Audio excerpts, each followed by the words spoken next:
नागपूरमध्ये भाजपाच्या बंडखोरांच्या मनधरणीचा प्रयत्न होतोय। बंडखोर उमेदवार सुनील अग्रवाल यांचीही आता समजूत काढणार आहे। समजूत काढण्यासाठी आमदार परिणय फुके दाखल झालेले आहेत। सुनील अग्रवाल यांच्या कार्यालयामध्ये परिणय फुके हे दाखल झाले।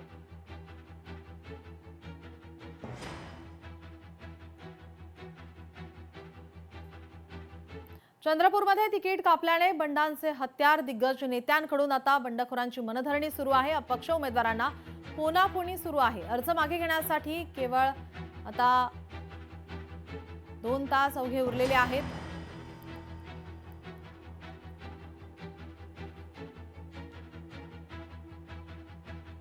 दिग्गज नेत्यांकडून आता बंडखोरांची मनधरणी त्यांना थंड करण्यासाठी शर्थीचे प्रयत्न हे वरिष्ठ नेत्यांकडून केले जात आहेत। अपक्ष उमेदवारांना या ठिकाणी फोन केला जातोय, तर काही अपक्ष उमेदवारांचे फोन हे नॉट रिचेबल लागतायत।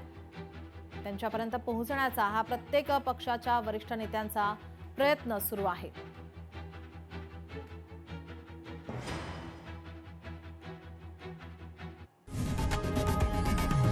लोकशाही मराठी ऐका, पहा, जागरूक रहा।